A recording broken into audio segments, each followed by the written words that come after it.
Cordial saludo.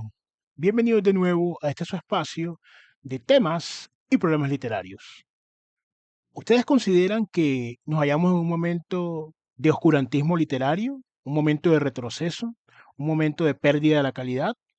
¿O consideran que, por el contrario, sencillamente asistimos a un cambio de época donde las dinámicas de venta y las dinámicas de alcance del público lector son completamente distintas?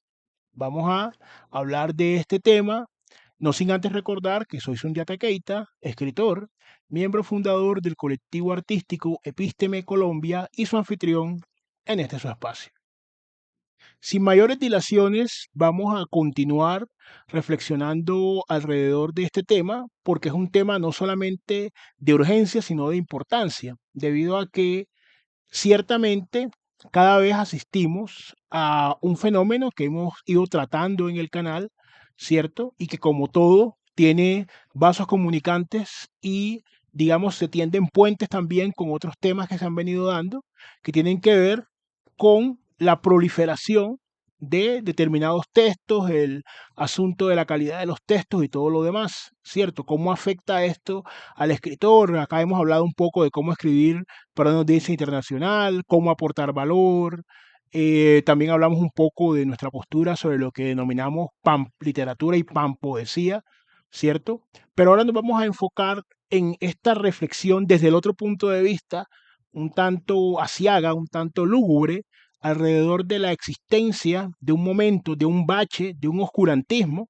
Recordemos, pues, no vamos a entrar en ese debate histórico ahora, pero de todas formas que a la Edad Media se le ha adjudicado durante mucho tiempo ese adjetivo de oscurantista, de retardataria, cierto, de estancamiento de. Entonces estas personas o este sector que considera que estamos ante un fenómeno regresivo y ante un fenómeno además negativo para la literatura, donde no se está produciendo prácticamente, según ellos, textos de calidad, prácticamente son muy pocos los que se producen, ¿cierto? Y básicamente recogiendo un poco, porque tampoco lo he visto sistematizado por lo menos, y agradezco de pronto en comentarios si alguien ha leído un libro o una investigación, digamos, académica universitaria, que seguramente debe ya haberse producido alrededor de este fenómeno, digamos, con una data que la sustente,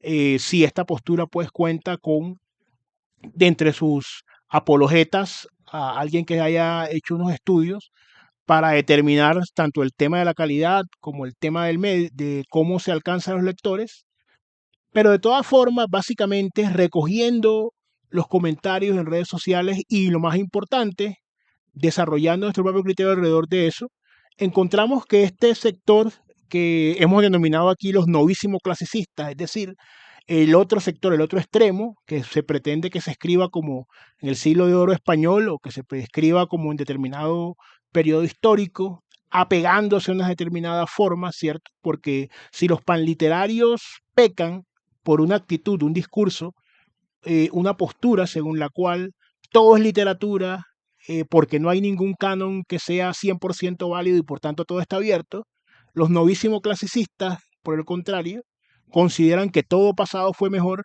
y que todo tipo de innovación es por sí un detrimento, ¿cierto?, al patrimonio literario. Entonces, básicamente lo hemos reunido en tres posturas. Vamos a mostrar nuestra posición un poco al final y lo más importante, para obtener también de ustedes una retroalimentación de estas reflexiones que, como decimos, son tanto preliminares como provisionales, porque es un tema bastante amplio, pero es importante estarlas haciendo y estarnos actualizando alrededor de eso. Entonces, por principio, la primera postura: existe una hipertrofia, una proliferación desmesurada de textos, ¿cierto? Desde un punto de vista cuantitativo, esto debido a la facilidad eh, de estrategias como la autopublicación, como el surgimiento de pequeñas y medianas editoriales y una serie de fenómenos de publicación, inclusive no formal, sino, digamos, en redes sociales y demás. Entonces, consideran desde esta postura que eso es sintomático de una degradación, de una devaluación, de un estancamiento, de una lenta muerte de la literatura. Este punto de vista, a ver, cuantitativamente, de manera evidente, en los años 50, ponga usted que se imprimiesen unos 60.000 textos al año y que ahora se haga más de 2 millones y no solamente ya impresos, sino en formato digital, evidentemente hay un aumento cuantitativo de los textos. Eso no necesariamente eh, tiene aparejado una disminución cualitativa, pero hay que reconocer en este punto que podría ser sintomático de un cambio de percepción y podría ser sintomático de una baja en la calidad, aunque la primera discusión tiene que ver con lo que vendría a ser un fenómeno de calidad, que entendemos que hay unos parámetros formales y materiales para juzgar un texto literario: la ortografía, la gramática, la coherencia interna, el manejo de la sonoridad, de las imágenes, tanto formales y materiales, para referirnos a la calidad de un texto literario y al potencial creativo y a la capacidad, a la aptitud comunicativa que tiene ese texto, esas características, ¿cierto? Entonces, digamos que parcialmente a nivel cuantitativo, trae, no necesariamente, pero sí trae, por así decirlo, cierta relajación frente a el tema cualitativo, ¿cierto? Pero allí, como el aspecto cuantitativo en sí mismo no puede tomarse como algo sintomático, porque evidentemente en los años 50 y si nos vamos más atrás, hace 200, 300 años, y si nos vamos más atrás, hasta cuando apareció la imprenta, pues va a haber más libros y en más formatos. Y eso no significa necesariamente que todo lo que se escribió de Gutenberg hacia adelante, lo que es más bien lo que se imprimió allí, se escribió, haya sido de una calidad notablemente inferior a la anterior. Entonces, resaltamos que el argumento por sí mismo no es suficientemente sólido, pero puede ser un indicador.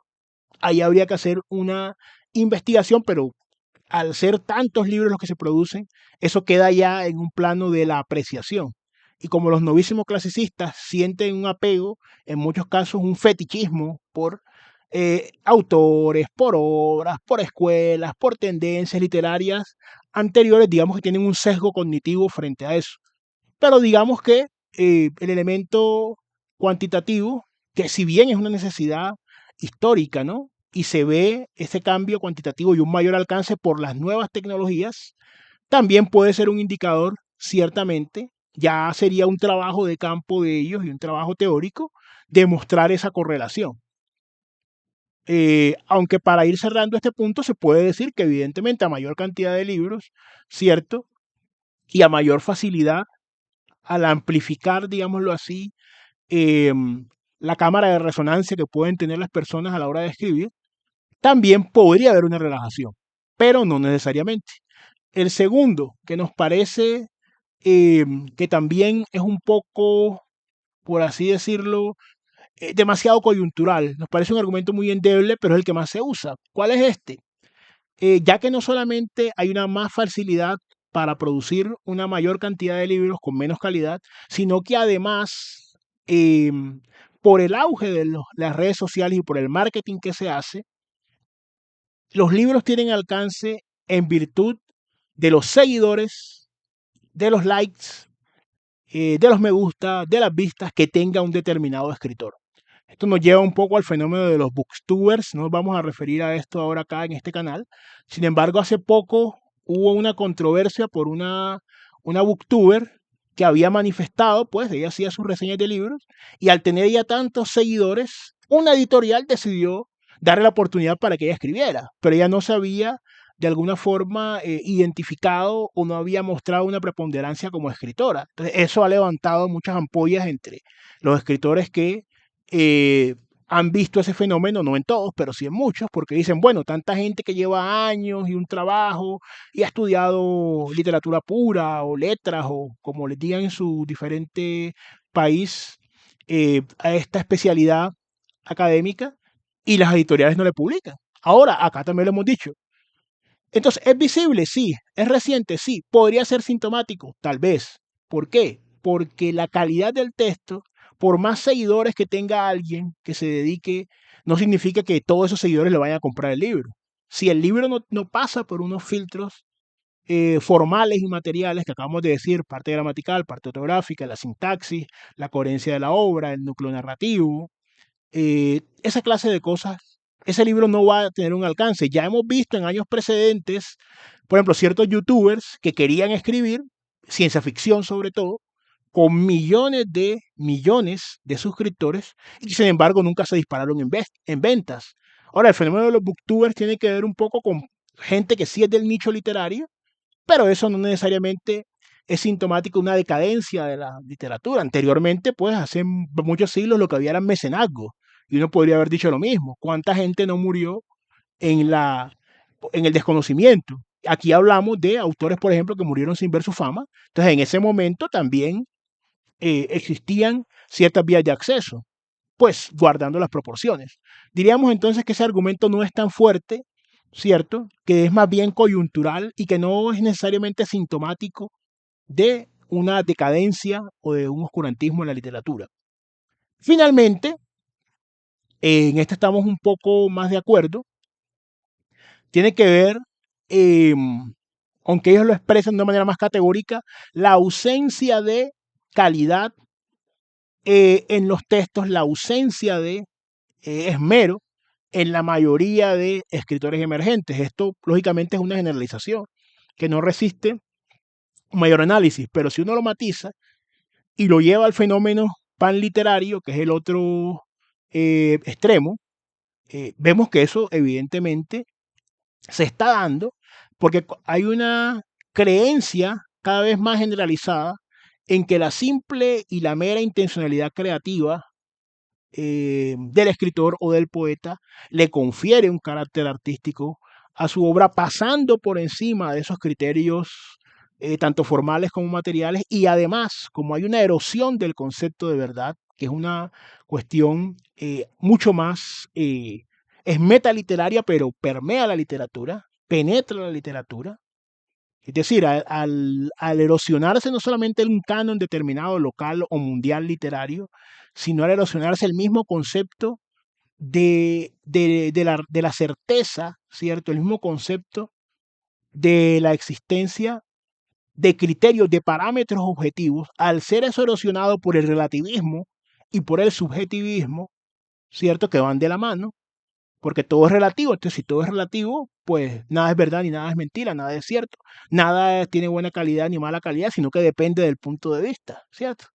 Y esa es la parte del relativismo, y en la parte del subjetivismo entra entonces decir, bueno, entonces lo que yo hago, como es mi punto de vista, como es mi perspectiva, como es mi aporte para el mundo, yo no tengo por qué pasar por ningún tipo de filtro, porque mi opinión y mi criterio y mi expresión es válida per se. Entonces, en ese punto estaremos un poco más de acuerdo. Recapitulando, tenemos entonces una mayor proliferación de los textos, ¿cierto? Que no necesariamente hay una correlación, pero podría probabilísticamente indicar que puede darse un descenso de la calidad. El tema de el interés editorial en determinada tendencia de likes, suscriptores, impacto mediático que no es necesariamente sintomático de una decadencia, porque cada época histórica, como vimos con el ejemplo con los mecenazgos que habían anteriormente, y cómo a medida de que se van avanzando las dinámicas entre escritores y lectores, hay circunstancias por las cuales muchos escritores no logran acceder que no son propias de la época, no son propias del fenómeno de redes sociales. Y la última, no diríamos una ausencia, que sería una carencia total de, pero sí se ha ganado terreno, la panliteratura ha ganado terreno, y ese relativismo y ese subjetivismo y ese no se puede, nadie puede decir que obra es buena, bueno, es una equivocación hablar de buenas obras en literatura. Nadie puede decir que esa obra cuenta con los criterios de calidad o no cuenta con los criterios, con los estándares de calidad, no cumple los parámetros, porque todo es relativo. Uno. Y dos, yo como sujeto, pues expreso una serie de emociones, de sentimientos, al margen de que cumpla o no con esos factores objetivos y subjetivos y con las características históricas que debe tener un texto en un entorno cronológico y espacial determinado, entonces yo también puedo hacer X o Y cantidad de textos y lo que yo haga es literatura per se. Ahí sí que hay eh, un problema que podría llegar a ser, o sea, de todo este cuadro, este diagnóstico que hemos hecho, y este cuadro clínico, para nosotros, el último síntoma, no puesto en esos, digamos, extremos a los que lo llevan los novísimos clasicistas, de que no se escribe ya prácticamente nada de calidad, no, ¿cierto? Sino, pero sí ha habido una erosión de los criterios de calidad literaria, de análisis, de apreciación, porque todo se ha vuelto subjetivo y relativo. Sin embargo, cuéntanos en los comentarios realmente este asunto de likes versus calidad, este asunto de cantidad y calidad, este asunto de, de únicamente se escribió bien en los siglos precedentes o únicamente desde la perspectiva de una especie de demos, de una especie de doxa literaria, cualquiera puede escribir. ¿Cuál es tu opinión respecto a eso? ¿Estamos en un periodo de decadencia de la literatura? ¿Estamos en un periodo de transición? Queremos conocer tu opinión. Te invitamos a suscribirte al canal, a compartir, a comentar. Como siempre es un gusto conversar con ustedes en este espacio. No siendo más, nos veremos en un siguiente episodio de Epísteme Colombia Literatura.